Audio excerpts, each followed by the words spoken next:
guys, it's Sarah, and I'm coming in for Vlogmas Day 4. I can't remember what I updated on my weigh-in update, but I just want to talk to you guys about kind of reflux and medical and where we're at and all the things that are fixing to happen in this next week. So I went to my OBGYN this past week. I don't know if so if you've been following my journey for a long time, you know that off and on, periodically, I've had heart palpitations. More recently, I've talked about it in my videos openly. I had them often when I was larger. I had them some off and on while I was pregnant, which did not super concern me because that is very common, especially when you're, different times in your pregnancy with your hormones raging and, your heartbeat beats faster to try to keep up with the extra blood supply and all the things. So it didn't really bother me. But last year, my mother was diagnosed with congestive heart failure. And so my whole life I'd been told by my mother that she noticed them if she ever had too much caffeine or they were hormonal. And I had not been able to pinpoint exactly, other than hormonal, what they stemmed from. And they don't increase with exercise. I have talked to my doctor about them before, and she also agreed they were just hormonal, and they're actually not. A lot of people have them. But with my mom being diagnosed with congestive heart failure, I was having more of a concern. So last Thursday, I went for my yearly OBGYN appointment, and I discussed it with her while I was there. And she was more concerned than I was expecting her to be.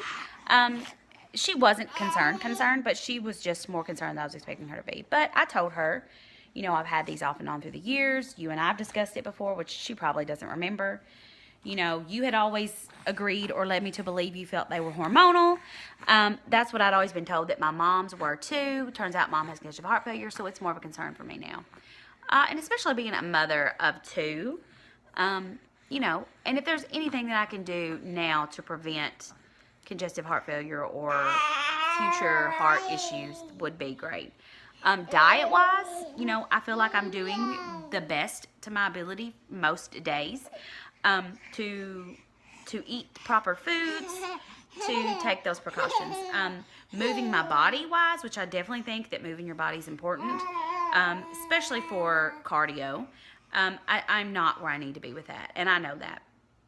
So last Thursday when I went to the doctor, she did some blood work, and she really felt like it was possible that it could be my thyroid.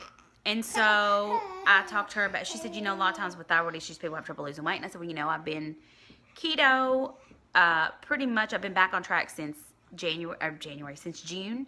And I said, I've probably lost consistently about 5 pounds.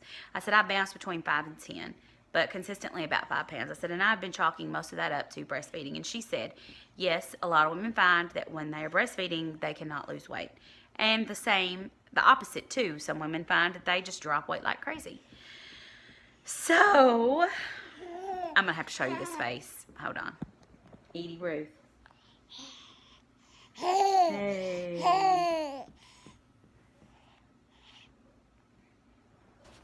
Seriously, is she not the sweetest? This is not my house, by the way. So, she also wanted to set me up for a EKG and an echocardiogram, which is an ultrasound of my heart, which I have had both in the past. The last EKG I had was in 2016, in the fall of 2016. When I was going through, when I was initially having all that left shoulder and back pain, like high quadrant left shoulder and back pain. That was one of the first things they did. I actually had 2, and both times they were fine. So I actually don't anticipate anything being different on that. I have had an echocardiogram. It was years ago. It was before I lost the weight.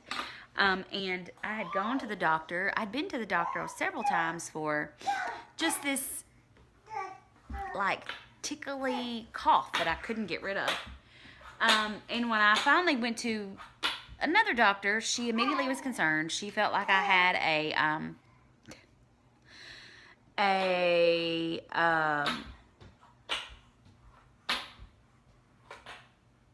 well, that I couldn't get rid of it. There was nothing I was doing that was getting rid of it. And she was immediately concerned. And she ended up telling me that she thought I had a blood clot in my lungs, which was completely scary. Turns out I didn't have a blood clot. Just another case of what happens when you're fat and you go to the doctor. And they also ended up telling me, they ended up doing an echocardiogram. And it was fine. I mean, my heart was slightly enlarged, which was to be normal for someone my size and had been that size for a very long time. So I don't know. I'm anxious to see how that will look and pan out. That's Wednesday. But the doctor did call me back yesterday after looking at my blood work to tell me that my iron was very low and they are starting me on some iron. She offered me gel or liquid, which was interesting because I had been on iron in the past and that was never an option. And I even said, you know, I was in the process of saying, well, what do you recommend? Because I was thinking to myself, you know, does a liquid work stronger, faster, quicker? But I couldn't get it out because she was whispering, you want the gel. And I got tickled. She said that the liquid was horrible. So I find myself again being in the predicament of no one discussed this with me, but I've done enough research. I know where I'm at as far as reflux goes. On a daily basis, I don't have heartburn, even if I miss my medication. Sometimes I'll have heartburn, and it's very rare that I miss my medication, but I consistently have the reflux. It consistently, as soon as something, you know, I eat, it almost always comes back up, whether I'm on my medication or not. And I'm on a lot of medication for reflux. I know that there are some other people, including less of Sarah, who are in the process of getting a revision due to all of the very exact same issues I'm going through. I've not watched her most recent videos, but I've had several people reach out to me and tell me I need to because the stuff she's talking about is exactly the thing that I'm going through. So I have no doubt that this, my wrinkles and my forehead are killing me. I have no doubt that what I'm going through is all related to the fact that I have this horrible reflux that I'm on a lot of medication for. I feel like that's probably why my iron is low. I think Sarah has even not had blood transfusions, but had to have iron transfusions. I've known several other people that have also had to have iron transfusions. I mean, I don't know if theirs were due to all the medications they were on for reflux or not. Anyways, so I'm going today to pick up my iron and a stool softener. I don't enjoy being on iron. I don't know. I'm actually dreading that.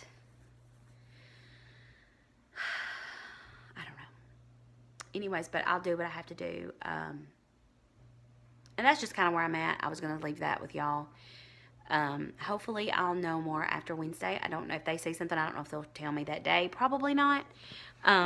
Although, anytime I've ever been involved with anything like that in the past, they might say, I don't see anything. Just, you know, I'm not having any major concerns, but the radiologist will read this and then get back to us. So I feel like that's what will happen again. I could be wrong. If they see something, I don't know what will happen. That was my other thing. I'm like, well, they see something, what's going to happen? And my husband is actually out of town. He's leaving on Wednesday. So, excuse me, in the event that they see something that they're concerned about, I hope it's not emergency because he's going to be in Texas. So, we had discussed putting it off till after the first of the year just for insurance purposes. I really don't want to wait any longer than I have to. So, I will also say that I have noticed, because I've really been paying attention to these, I have not had heart palpitations I've had several since I had ED. But since I started back doing low carb keto, I've not had them hardly at all.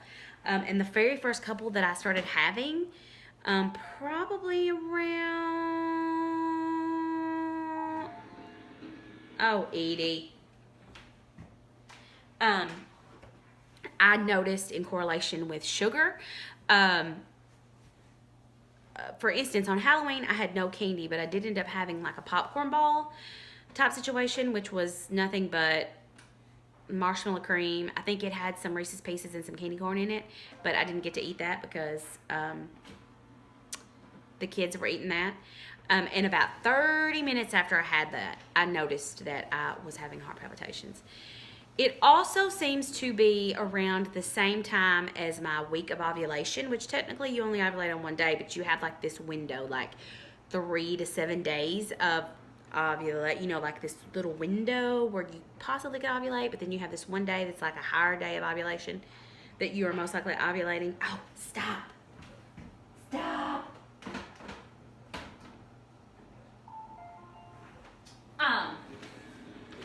So it just could be that she did not discuss with me what would happen if all this came back normal. And I'll be really honest, for some reason, I feel like it's going to. I could be wrong, and I don't know if I'm happy about that or sad about that. I guess I'm happy about that if it comes back normal, but I'm also discouraged that I feel like that maybe I need to seek out something else. I don't know. Or just chalk it up to just being hormones, and I don't know. I really don't know. Anyways, I was just going to come in today and give you that little update. I hope you guys have a great day. I hope, if nothing else, you enjoyed the little snippet of Edie. And I will check in tomorrow for Vlogmas Day 5.